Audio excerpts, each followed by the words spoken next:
What happens in Georgia gets revealed one by one as the facts are unsealed. From the pit comes what they don't want you to see. When the daily nugget of truth is dropped with your host, BKP. Hey folks, how are you? April 3rd, it's Good Friday.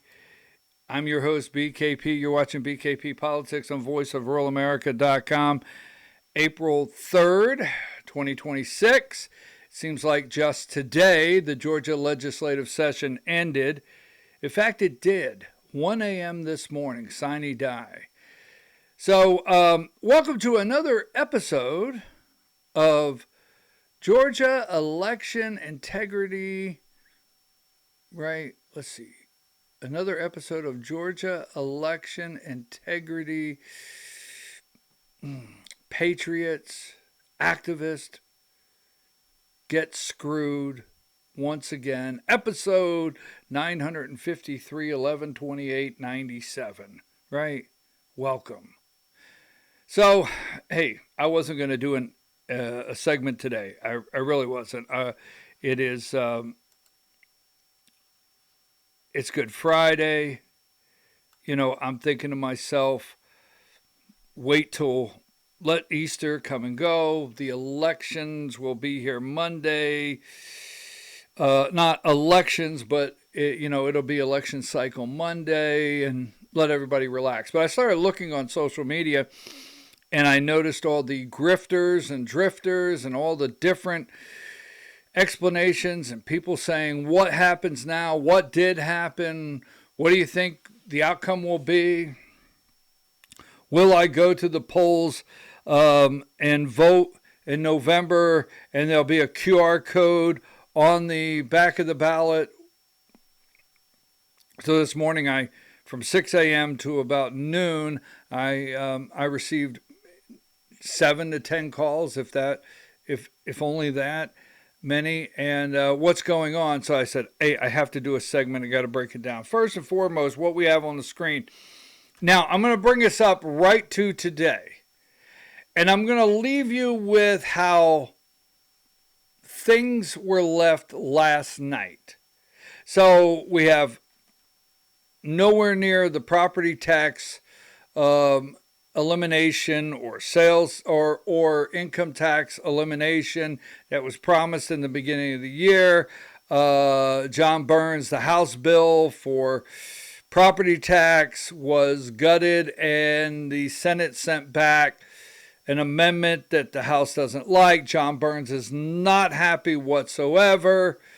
So we're going to leave you when we close with what the mood is for what's to come. First of all, we have 40 legislative days, right? There you go, March and April. And yesterday they spent all day. All you heard was in the House, you would hear Senate bill substitute, the substitute for House bill so-and-so from the Senate, approve or disapprove. Someone would get up and try to explain the substitute. Same thing on the other side. Unless you know these bills. Now, first and foremost, these lawmakers did not read these bills. The only thing they basically had on their desk or required was to print the substitute and have it on their desk. So you get a calendar. Lawmakers get a calendar of what's coming up. Some of these bills, 8 pages, 10, 12, 40. You have substitutes. And they pick day 40, so you and I, and we really can't. And in the gallery, right, the place fills up with looky-loos, all right? They're looky-loos. They're wearing their suits, their ties. They rush down there to get pictures with lawmakers, and it's Sine Die, and I was here, and they, on social media, right? No one knows what happened at 1 a.m. So we got to break down the election side of it. We will work on all the other bills next week. But anyone that tells you this is what happened on social media, it's going to take a day or two for the dust to settle. Nothing on elections.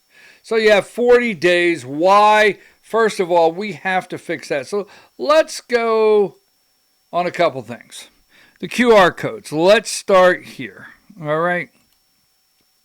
And I'm going to rush through these, and these are not to upset you.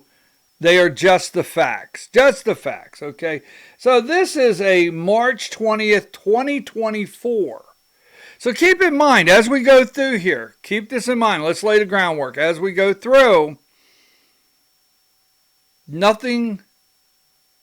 lawmakers were not caught off guard. It's 2026. In 2024, we got SB 189. Lawmakers are not caught off guard. You know, we're not going to spend the next 2 hours blaming Raffensperger for not putting money in the budget. We're not doing that. We're going to go with the truth. Well, we'll leave it there. So, anything that happened this year, I told you before these sessions started, this would be the biggest political stunt in the year. All the years I've been studying, watching, and reviewing Georgia politics and legislative sessions and reading bills for years. This was the worst legislative political stunt for an election year, so everybody could posture and be out Monday saying, look what I tried to do. Now Monday, they're going to be everywhere starting, hey, I entered this amendment, and they'll show it to you. I entered this bill, and it failed in the House. I did this. But when it comes down to it, for the most part, every legislator that stands in front of you, especially asking for a vote next week, needs to say, I did nothing. What's that little meme? Are you sure about that? Right? I did nothing, really, to amount to anything. So, Georgia could get rid of the ballot QR codes, but not till 2026, right? This is kind of humorous. There you go. It would happen it won't happen this election cycle. It's like Yogi Berra said, it's like deja vu all over again.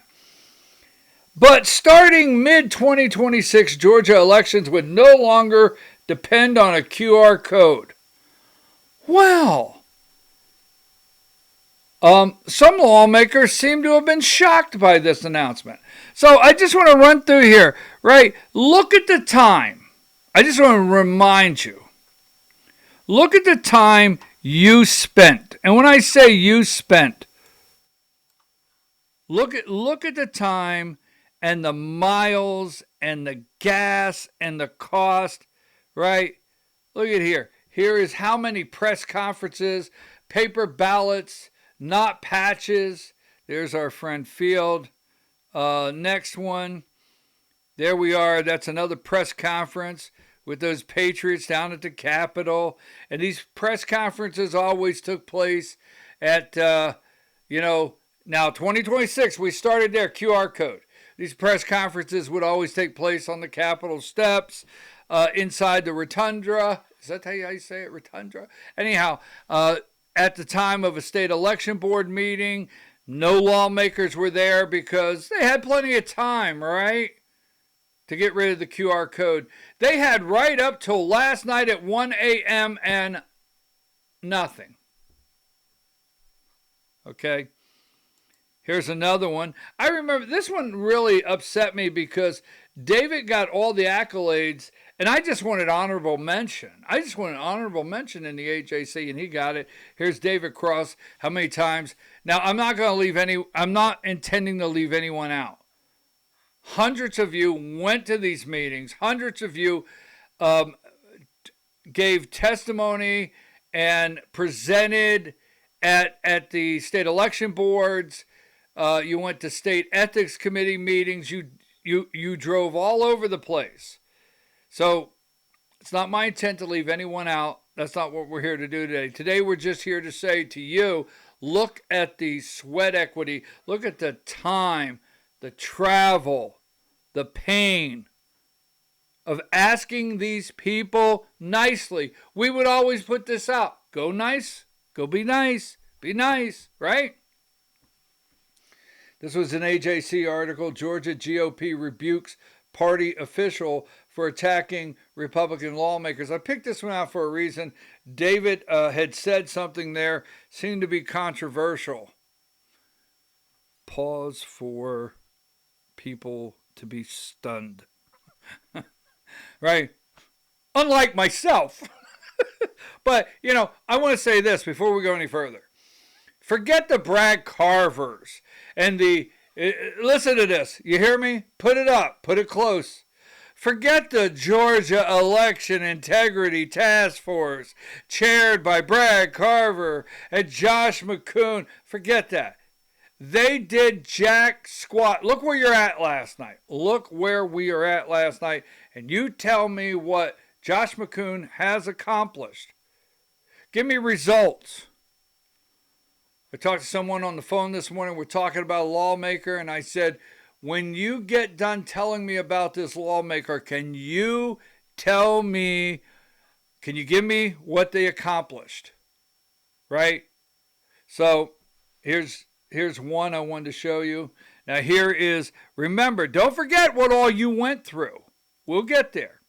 Here's Ed Lindsay. Remember the line that day of all of you going up there? You want to get rid of Ed Lindsay, right?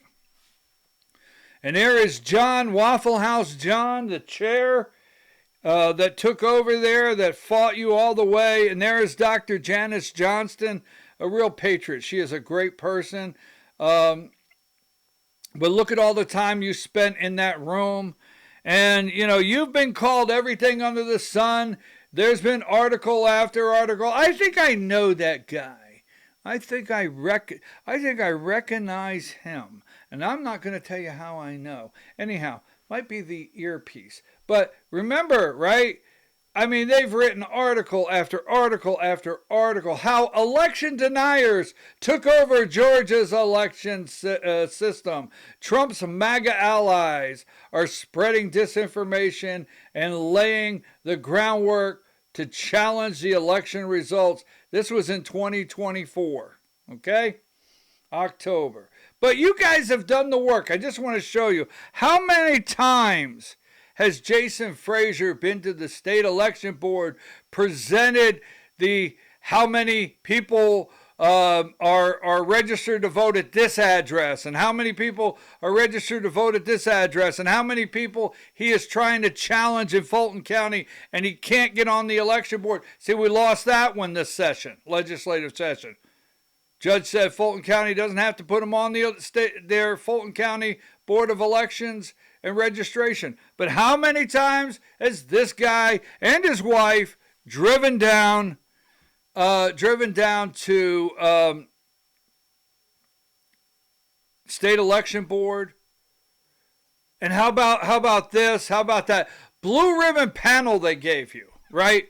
This is the House. Now don't forget when we get there, the House gave you the blue ribbon panel on, let's see, what is it? The blue ribbon panel for Election Study Committee. So last night came all the way down to their study to you didn't get jack, right? How many times did this guy go, put time in, right? And we all know this American hero, not just a Georgia hero, a Georgia to America. And look at all of you in the backdrop of how much fight was put into what we've always called the Joe Rossi case, right? The evidence of Fulton County that we have. The evidence for every reason that last night had to have something done. And that's why we started QR code 2024. Now look at the timeline, right? This didn't just happen. Lawmakers have had plenty of time. And then I wonder if this guy, how could you do this without, and I should have found a picture of his lovely wife. But how many times has this guy, Garland Favorito, and his lovely wife driven all over everywhere. I wonder if Garland made a presentation or two. Wonder if he made one or two. All right. Now, let's look at, we're going through this. I hope those wheels are turning like, look at what all we've done. I mean, so let's do this, okay? Now, there was a bill put in place this year because we started out 2024. We started out with SB 189 that the QR codes could be gone. Now, a bill was put out this year because don't forget, SB 189 Section 7, the QR codes. We got to come back to that. That's important. That law 189, that section activates July 1st. There's a time clock on that when that activates.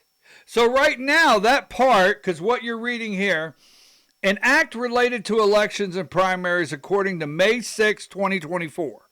So on May 6, 2024, it became law, all right? It became law, SB 189, that the QR codes would be gone by July 1st of 2026. Nothing's a shocker here. And please, look me in the eye. You'll never hear a broadcast with a pro-Raffensperger, but you will hear me say, get off the Raffensperger here. Because I'll tell you what, I tell you who was not in the room last night. We can blame Raffensperger for everything. The evidence is out there. I got it. Stop. He wasn't in the room last night. He wasn't in the House. He wasn't in the Senate. Okay? I watched. So, now, there was a bill, but this is not SB 214, but I want to show you what they wanted to do is move Section 7 from the QR code being active on July 1st of this year to July 1st of 2027. Now, that was out there, but keep in mind, when I say that 3 times fast, Beetlejuice, right? Now, this is Section 7. So, effective date of Section 7, according to the text of Act Section 13D established, Section 7 of this Act shall become effective July 1st, 2026. So, as we go forward, the line is July 1st. So, this part of the bill is not active until that date. So, and I'll tell you why this is important to me. Because if we do anything after July 1st, not that SB 189 is not already law for those that argue, but the time-sensitive activation of this section is July 1st. So after that and before that are two different things. I know, you're laughing your ass off like, no crap, dude, it's two different, but I'm going to give you why. Now, as we go forward here, QR codes. So we know all this. We know every bit of this. 2024, SB 189. What is it? May 6th, the law. There's no shock here, and they do nothing. There's no plan. You did all the fighting. You did all the driving. You did all the presentations. You went to the lawmakers. You emailed the lawmakers. You did everything. They did nothing but fail you. Got it? I don't care.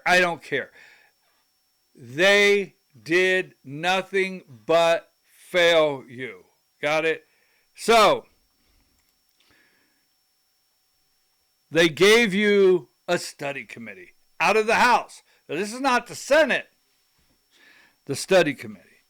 And we all know the story. That's Victor Anderson and Tim Fleming. Now, Tim Fleming, a House member who is running for Secretary of State, who used to be Deputy Secretary of State, Deputy Dog to Brian Kemp when Brian Kemp was Secretary of State, running for Secretary of State. And Victor Anderson, state house rep up around Rabun County, or Habersham, in that area, Victor Anderson was supposed to chair this blue ribbon. Oh, they name it a blue ribbon panel. Now, what you got to remember is when John Burns puts that blue ribbon panel in place, they get paid to be on that blue ribbon panel. Oh, yeah, they get paid. Yes. And but what they knew is they would have these meetings all over the state, and you would follow them. Every room was packed, presentation after presentation. Why they were going to help deliver to John Burns, Speaker of the House, and leadership over in the House, an election bill for our next system that we all could support. That was the main goal, right? So they got you to follow that, right? Like a Grateful Dead concert. And here they are.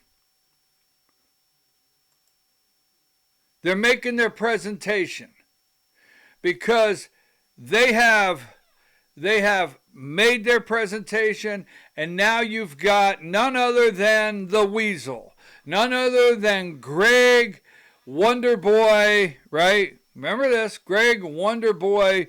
When was that? That was around, when was SB, was it 568? Somewhere around 310? Was it 310? But this is in March. Remember, this is in March, right around March 10th or something. You can check that out. But you go to the state ethics, and what did you guys do? You packed the room. You absolutely packed the room. And here is Tim Fleming and Victor Anderson, and at the March 26th. This is at the March 26th State Ethics Committee hearing, right? Boom. And they want to get out, right? I don't think I have a date on this, right? Oh, I'll get to that in a minute. So here we go. Crossover. Don't forget. Now they make their presentation to the State Ethics Committee. Crossover. Paper ballot bill dies on crossover day. Now, if you go back in my Substacks, I did a full segment on this. We're not going to explain what happened here. But SB 568, like everything else up to now, was all a political stunt. SB 568 was a political stunt. They did not pass it. It did not go to the House. It died on the floor. Died on the floor. And then what did the Senate do? This was written March. What is this? This is written March 6th. A bill that would fundamentally change how Georgia voters cast their ballots did not pass on crossover day, but state lawmakers still have work to do on elections. So they put up SB 568. You did all the work. You called the lawmakers. You pushed. You went down there. And it didn't pass. Boom. Now, I just want to say this.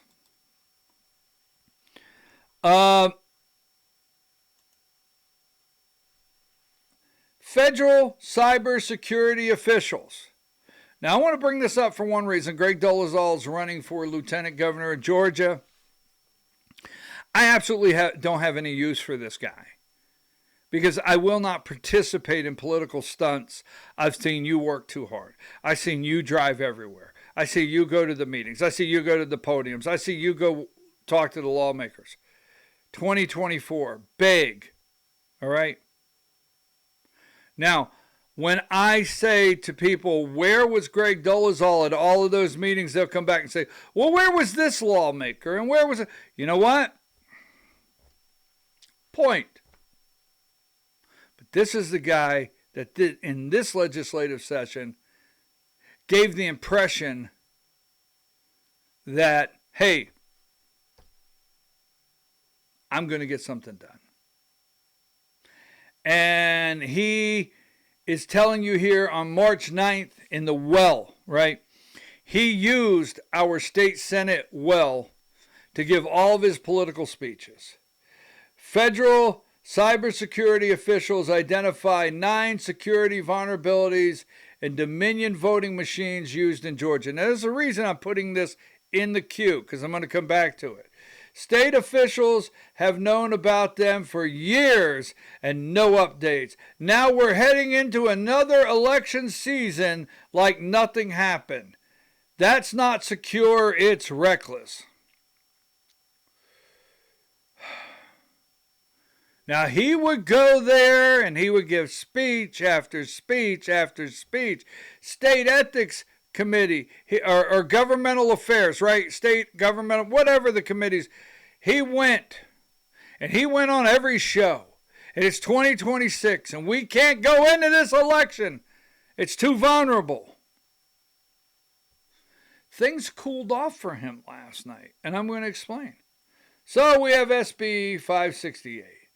And then, when that doesn't hit, you got the old Keep Hope Alive. Now, this is Max Burns. Now, Max Burns,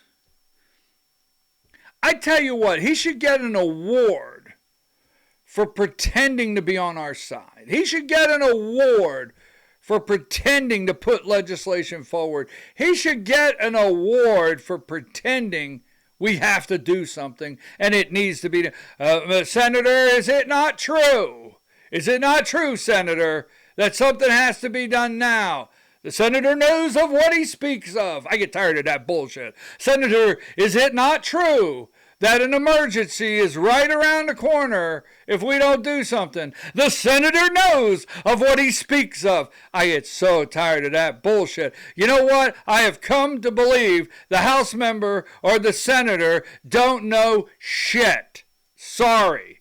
It's Good Friday. God forgive me for that.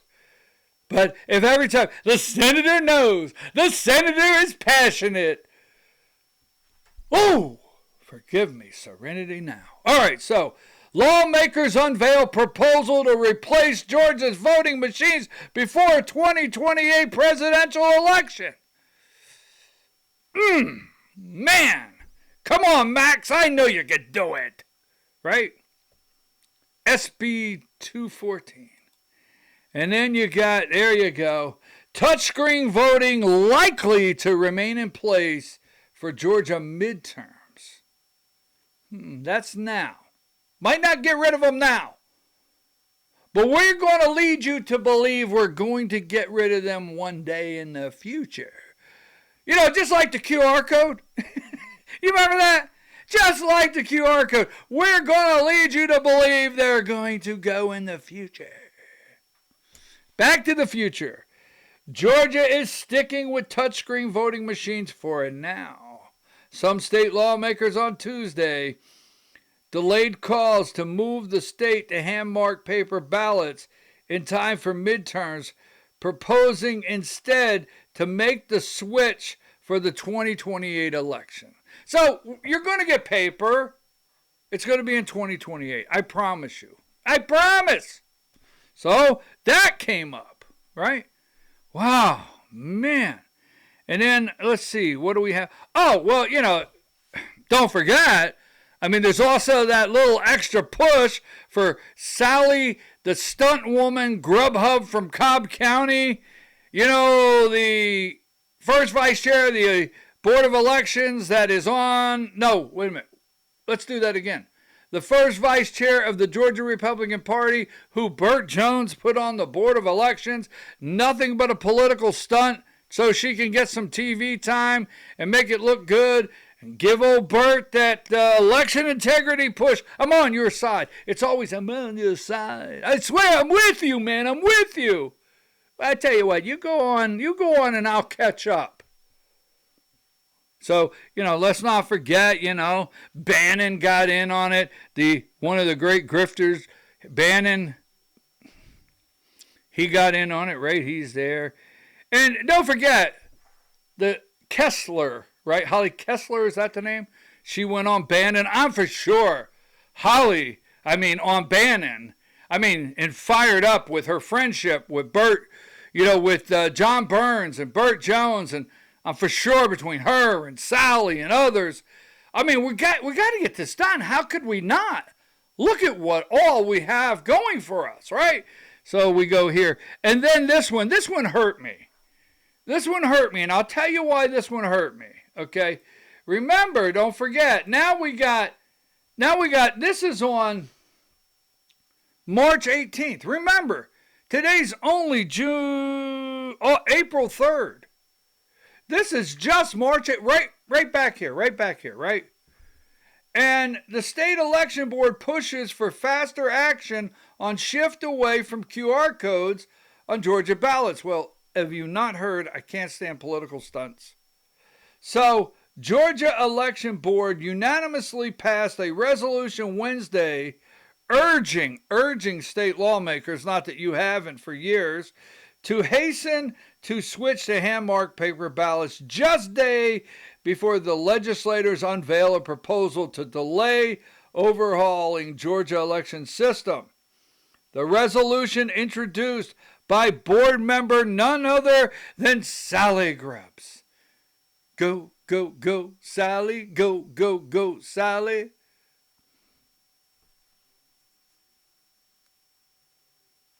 I'm back. Now, what can I tell you? She did everything she could. She went on every TV show. She's on the board. She passed the resolution. She makes the nicest, polite, big, long speeches. But here we are, right? This one hurt me because someone in the election integrity world called me up. I answered the phone, and this individual said, I absolutely love this individual, said, hey, let me ask you a question. Do you think what Sally Grubbs today did at the state election board, passing that resolution, meant anything? And you don't know out there, I got to look at you. You know who you are out there, okay?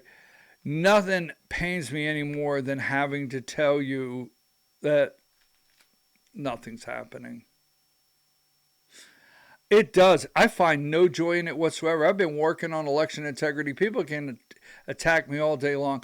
I am the one in the state, not Nathaniel Darnell. I'm the one in the state that's gone under the attack of Brad Raffensperger and Chris Carr for a civil issue. All right?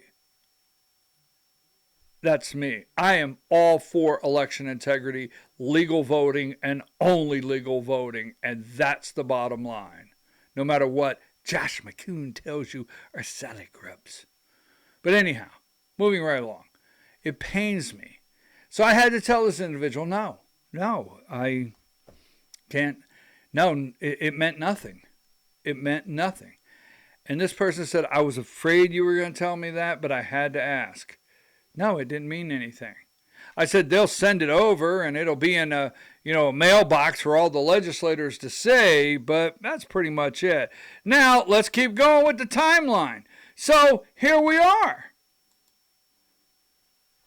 Last night. So, I'm getting phone calls yesterday. It's Sine Die. It's day 40 and I'm getting phone calls. Is HB 960 going to be on the calendar? And I'm texting people down in the Gold Dome. I'm not down there taking pictures and cheesing and, going like this with my phone. I can't do it. My arms are short. You think I look fat now? You ought to see me in a selfie. Anyhow, so that being said, so I'm on the back porch. I got a cheap cigar. I'm zeroed in. I've got legal pads. I've got pencils. And, I'm studying and I'm texting, hey, is 960 on the calendar? No. So everybody wanted 960 on the calendar. So I get a message at 5:45 out of the house. I get a message at 5:45, and I'm going to tell you this for a reason. I get a message at 5:45 out of the house that SB 214 is on the calendar. SB 214 is on the calendar for last night. So I know this at 5:45. So I start sending this into the Senate. I start sending this to other people. Hey, SB 214 is on the calendar. I started doing this at 6 p.m. It's on the calendar tonight in the House. So now the Senate knows. Now this is where you got to stay with me. The Senate knows all along. Now think about what you've been through. There's a reason we bring this here. Okay? You've done all the work. Could they not have done something? Could they not have just done a little bit? No, you've done everything. And they all know. Remember, the boy wonder knows. Okay? So, this goes on the floor approximately, this is 8:33. He's presenting it. And this is SB 214, elections and primaries, electors, the blah, blah, blah, blah, blah. And this is Victor Anderson, a very nice guy. And he gets up and he makes a 8 or 9 minute presentation. And I'm going to tell you, if you would have just watched Victor Anderson's presentation, you would have thought, you know what, SB 214 is an amazing bill. But there's a lot to it. It's a terrible bill. Terrible bill, but he made it sound really good. So you're sitting there. Now keep in mind, the Senate knows this is happening. The Senate knows probably all day long that this is going to go on the floor. The Senate has plenty of time, because I've already heard, well, they didn't have enough time. Bullshit, okay? The Senate had plenty of time to prepare an amendment to this bad bill. Something. Prepare an amendment to this bad bill. Plenty of time. All right? So, Victor Anderson, he's up there at 8:33. He makes this presentation. And these two lawmakers, this is Shay Roberts, House District 52. She gets up, all right, Shay Roberts. And thankfully, I think both of these are Democrats. These two Democrats get up and shine light on this bill. So here is Shay Roberts. She gets up and will you yield for a question? Yes, I will yield for a question from the great House member from the 52nd. All right. So she gets up. Shay Roberts gets up. And then Jasmine Clark, another Democrat from District 108, she gets up. Now, listen to the first one. We'll break it down. All right. Here we go. Listen to this first one. Thank you, Mr. Speaker. Does the gentleman yield? I do. Mr. Chair, we've had some discussions about this. Am I correct that this bill does not mandate hand-marked paper ballots for the future voting system, that it's discretion, or it's permissive? It is permissive. It does not mandate that. That is correct. But the presumptive model here is the ballot on demand system, but we're not limiting to that. Okay, and would you further yield for one more? I will, yes ma'am, one more. Okay, I know we've had a discussion about the certification date can't happen before February 1st, but can you point to anywhere in this document that precludes the current Secretary of State from doing the RFP and picking the system but not certifying it? That is implied in the document. And let me, and you and I have had this discussion, but let me answer the question this way, and this is a discussion that we have had. So thank you for the question. The Secretary of State he is part of the executive branch. He only has the powers given him by law. The current system is already certified and purchased. That was a one-time authorization when the original provisions of 21-300 that we are amending, but the amendments we put in place do not go into effect until January 1st of next year. Now, understand the Secretary of State will still be in office until, I think it's the 11th, all right? This is a statewide procurement. Any statewide procurement requires a sealed bid process to get. That sealed bid process also requires 15 days advertisement of the solicitation prior to the bids can be opened. All that to say, first of all, until January 1st, the Secretary of State has no authorization by law to be able to enter into or solicit any type of bid. It says certification. We can agree to disagree, but I don't see anything in the four corners of this, and what's implied doesn't work, that says that he cannot do the RFP and the 15-day advertisement before he leaves office. And we're in this situation that we're in because of the last procurement, and so that gives me pause on this bill. Thank you. Thank you.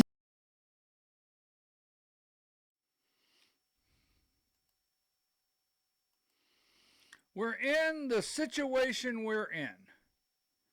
That is Shay Roberts, District 50. We're in the situation we're in now because of the last procurement, whether that's a Republican, Democrat, whoever. Okay? And he has to admit there's no mandate. There's no mandate. It's a presumptive model. I just cringed. A presumptive model. Now, listen to the next question brought up by Jasmine Clark, House District 108. Okay? Listen to the next one.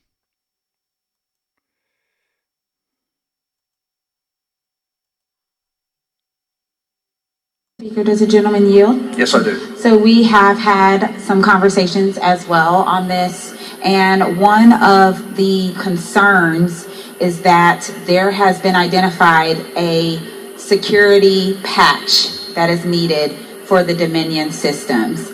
Does anything in this bill acknowledge or require us to actually patch the security issue that already exists before November elections this year? Thank you for the question. The answer to that is no, not in this bill. And there are a lot of things that go along with that security patch, and you and I have had this discussion too.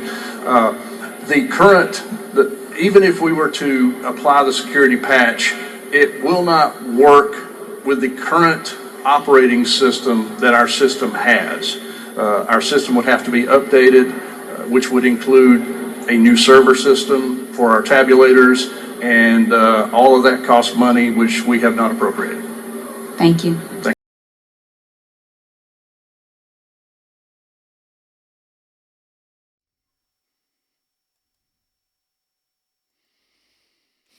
So right about 9 o'clock last night, this bill passes. Okay? This bill passes about 9 o'clock last night. And you just heard, right, 132 to 39, SB 214. You just heard the system can't be patched on the House floor. Now you got to understand, study committee after study committee, McAfee?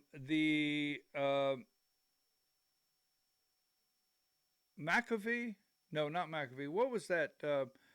That one report, the Haldeman report, right? Haldeman report, SB 189, right? Research after research, and on the floor of the House, a member admits the system can't be patched. It won't work with the operating system we're running. So, vulnerable system that you vote on is right there. It's in the audio. I didn't put the audio up. So when they call me election denier and they say all these things, there you go. Right? because I didn't put any of that together last night. The system is, now it's 9 o'clock. It's 9 o'clock on a Saturday. The regular crowd shuffles in. No. Wrong show. That's my next show. Sorry. It's my side job. So 9 o'clock at night, SB 214 passes the House. Right? Boom. Now, Senate knows it's coming. They've known all day. This is where I really get frustrated. You have done all the work.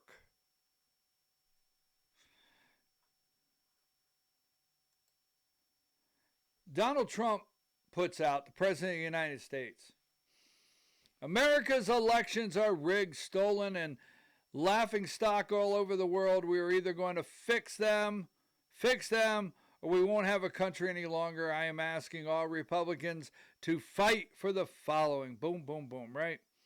So, he knows the election system is rigged, the President of the United States. We have heard about machines. We have heard Donald Trump over and over put out the President of the United States to go to paper ballots. So, with the critical situation we're under going in 2026, right? Critical situation that we are experiencing.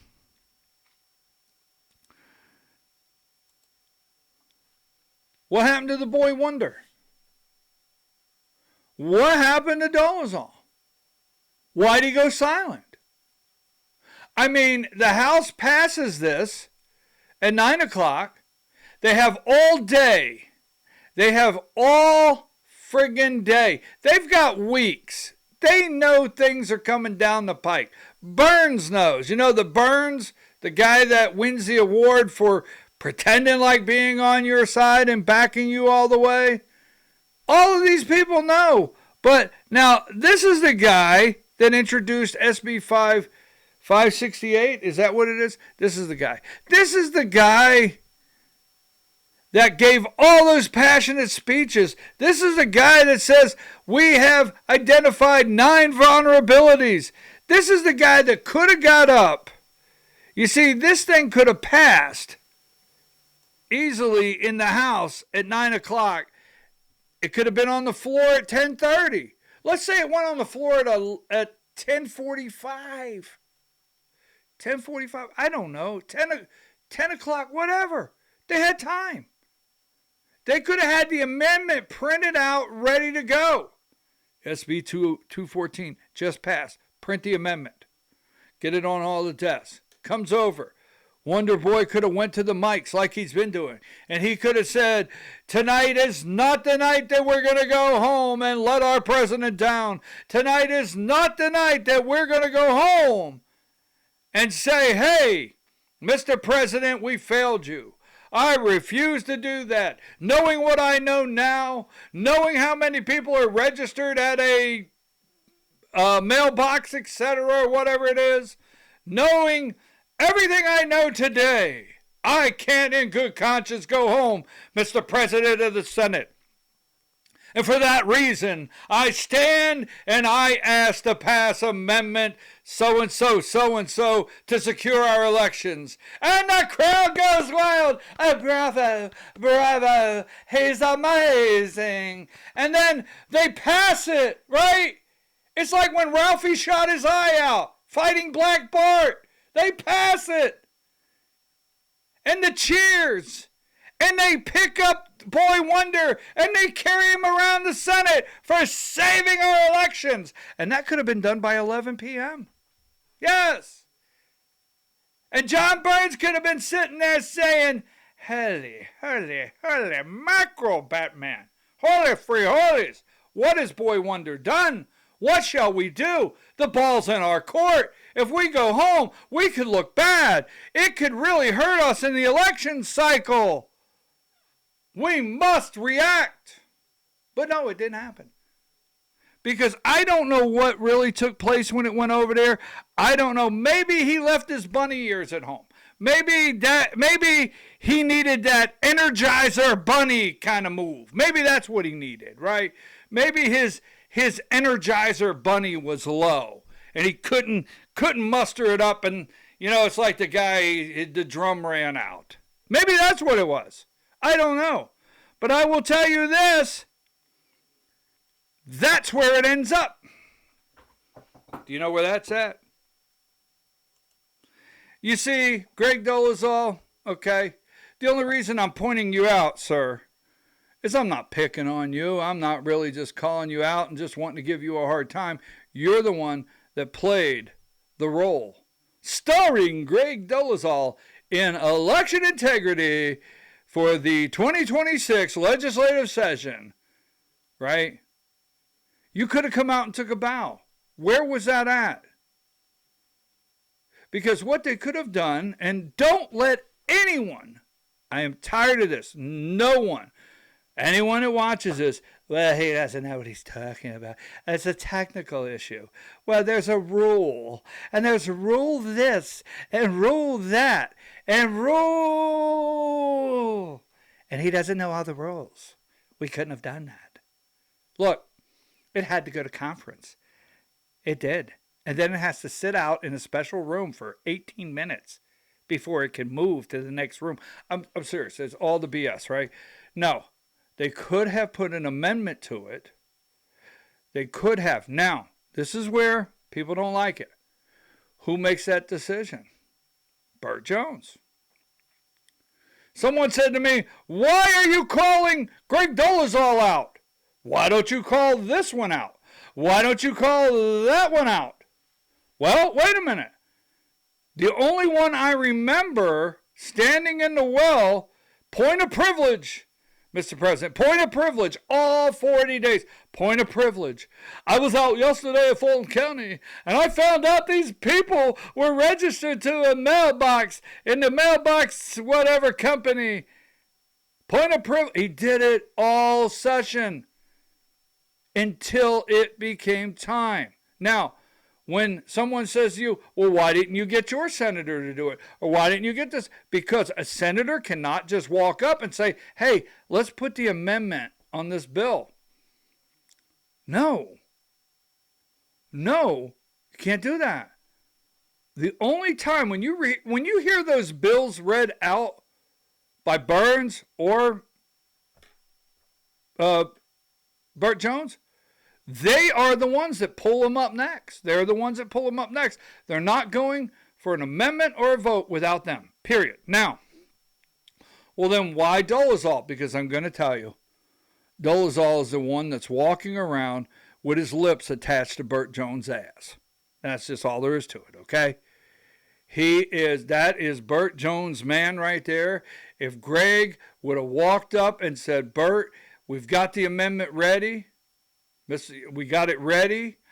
We can go out of here as heroes tonight. We can pass this, send it back, shove it in the governor's face, shove it in John Burns' face. It could have been back over at the House at midnight, and Burns could have been sitting there with an oh shit moment. What do I do now? But no, didn't happen. It died. 214 passed the House. And it died. Now, let's go back here. I got to wrap up. So, remember this. This is where I told you the before and after. And I want to get this posted tonight, so I got to get out. This is Section 7. Now, this is the law May 6, 2024 went into place. And Section 7 says on July 1st of 2026, that's the trigger on the QR code. So if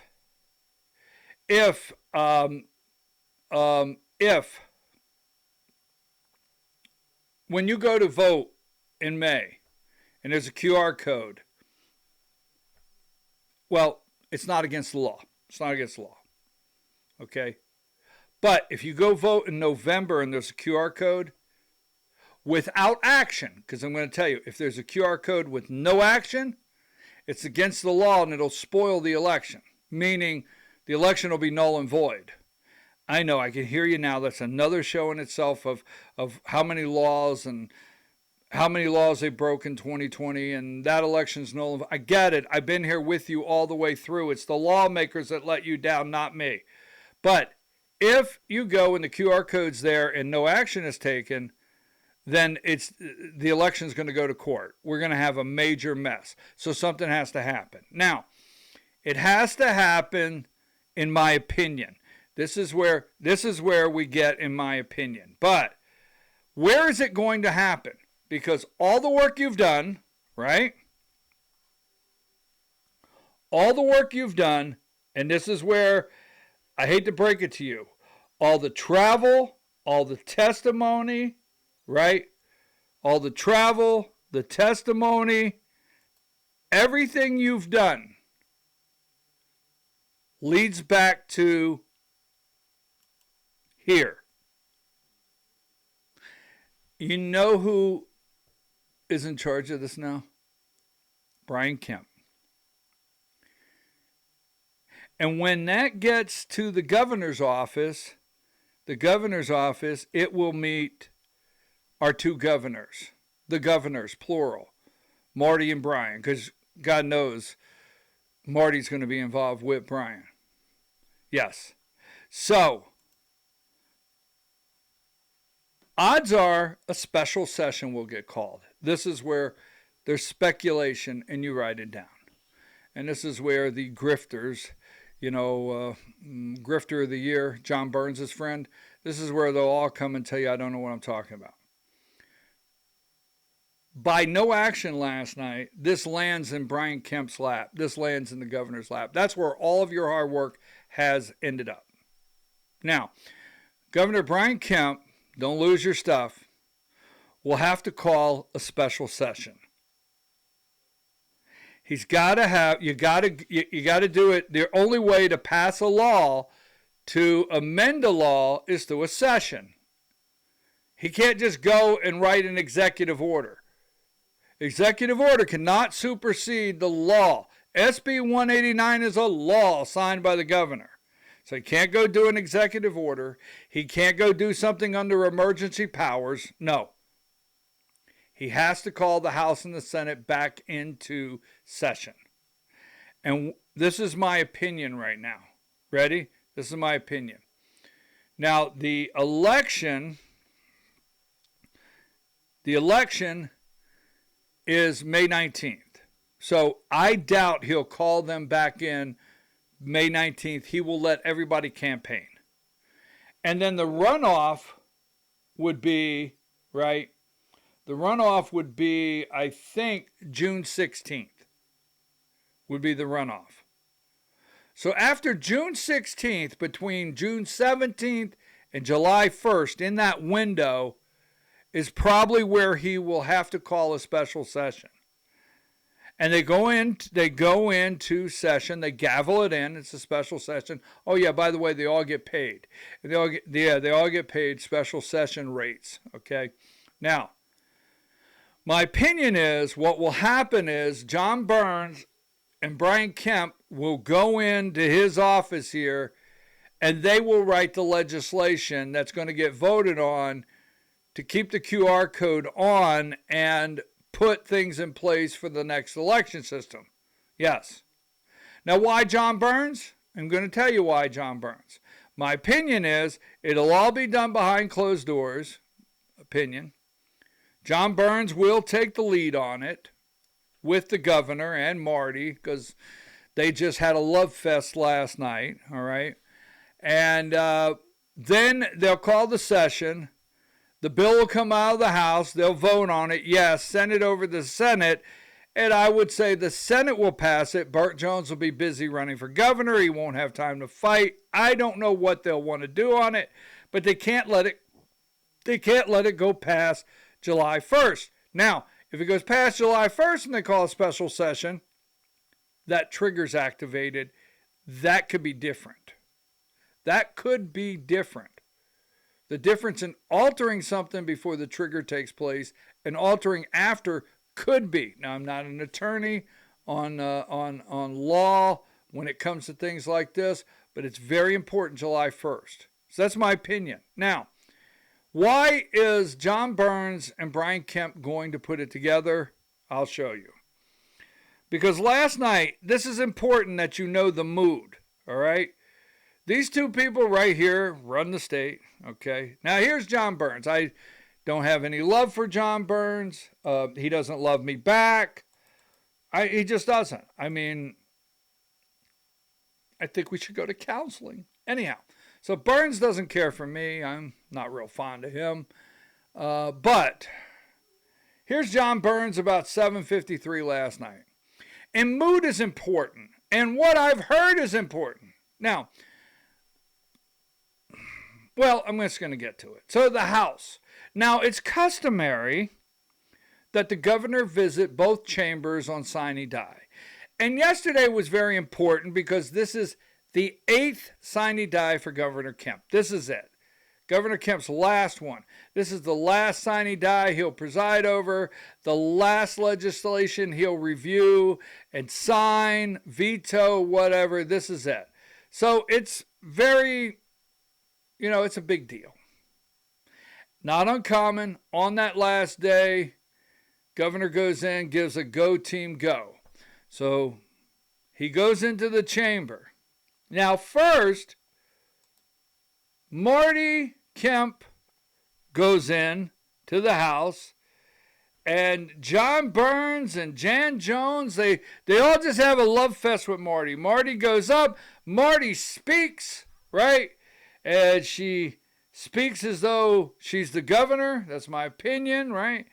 And then after she speaks, she goes up, she speaks, and Burns just keeps going on and on. She's the most amazing lady he's ever met. First Lady of Georgia. She'll go down in First Lady history. She is first this. Her work and sex trafficking, blah, blah. Oh, my God. Gushing and loving and kissing. No kissing. No kissing. No kissing. No touching. No touching. All right. And then you have the girls. They brought the girls up, and John Burns is saying these are the most loveliest ladies in the state. What a group of ladies. I just love these ladies. I mean, it was just lovey-dovey. I mean, it was. Tears are flowing. And then none other than the Kempster comes. That's the Kempster. He rolls up in there. And now my pictures in the Senate are not very clear because I had to take them off another computer than the one I got these off of. But the Kempster comes into the House, and then the House erupts in cheers, and it's bravo, bravo. You people are amazing. Encore, encore. Please don't go. Please give us another year or two. You could do it. Right? That all happens. And they go out and they're bowing and they're dancing and no, they're not really. But that's the feel. All right? Feeling's important. Visual's important. Picking up what they're laying down. That would be me. Now, so they go, that is about 8:10 at night. And they cross the hall to go to the next chamber. So in the Senate, same thing. It's been 8 years, right? Say goodbye to the governor. Have a party. Love fest. Well, wait a minute. Here is the Senate. Now, you can't see it very well. But there's Marty. You can't see. There's Marty and the girls coming into the Senate. Okay? They're coming into the Senate. The governor's coming in. And here's the governor. He's up there with Burt Jones. He goes up in the well. And we got another shot here. Burt's up there. He's like, I'll have your office next year. Just wait and see. I don't know if that happened. And, Brian's up there. But I tell you what didn't happen. Marty and the girls never went up. Now, there were kind words, but they never went up. Right? No. Nowhere close. They didn't go up and say hello to Burt Jones's wife who was sitting on the podium. That would be her arm in the flowered shirt. No, they didn't. No, it didn't go up there. No loving, no hugging, no going up, no Marty shaking Burt's hand. Oh, Mr. Governor, we've worked together all these years. It's amazing. Yes, we've worked together. Nope. They did it over in the House. Yes. Pictures, house pictures, the House photographer. Not over in the Senate. No, no, no, no, no. And then, here you go. You can't see, but along the wall, these people, halfway down the room, is Amy Porter, Marty, and the girls, right? And this is where they're acknowledging them from the podium, and the senators are standing up, giving them applause. But they got acknowledged from the podium, and they stood against the wall. And if you go watch the video, the minute Brian comes down, Marty and them, they get out of there. I mean, they get out of the Senate. So where am I going with this? I'm going to tell you where I'm going with this.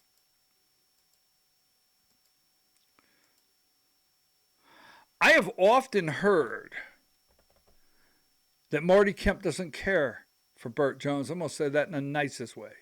Yes. In fact, she doesn't care enough for Burt Jones as lieutenant governor to walk up on that podium and just pretend for 30 seconds and smile at the Senate and shake his hand and shake his wife's hand and take a picture for just the, the historical moment on the wall at the Capitol. No. She can't stand them. I hear that. Now, her and the girls, no. We'll stay here. And we're leaving as soon as he gets done. That's what I understand. And what I understand is they really, really like John Burns. That's what I understand. And what the rumor was on the floor last night of the House is how many House members, through Burns' maybe instruction, along with John Burns possibly, will be endorsing Rick Jackson very soon. Yes. We'll be endorsing Rick Jackson very soon. Now, do you think John Burns will see, if he does, do you think John Burns will endorse Rick Jackson without Brian Kemp knowing it? Or maybe blessing it? Interesting. You see, the mood when they left last night is very, very important. Keep that in mind for Monday. Keep that in mind for what comes out of that governor's office. Okay? Because see, Burns, Marty, and Brian, and maybe even Rick Jackson, to no one's knowledge. Right? The governor's office. Yeah. Whew. Damn. Excuse me. Now, let's switch this up. First of all, let me do this.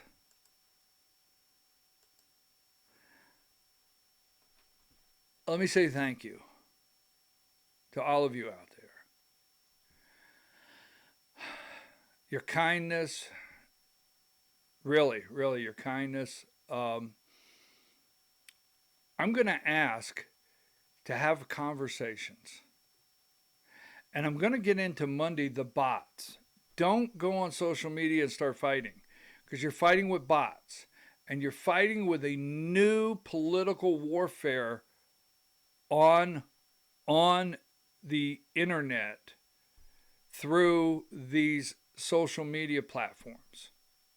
And people are getting paid, and people are getting paid to fight you. I'll give you one little clue. Whether you believe this or not, there's actually people that maybe in a basement somewhere have monitors all the way around, and they have a circular system or monitors all the way around. Yes. Oh, yes. Like a command center. And they have different things on notifications. And a light blinks here. Somebody said something ugly about this candidate. Boom. Someone said something ugly about this candidate. Yes. They work these monitors all day long with notifications to fight with people. So when I see something, I want to say something. Heard that before. But at the same time, I don't want to get in the fights. We'll talk about that Monday because it's going to get ugly, right?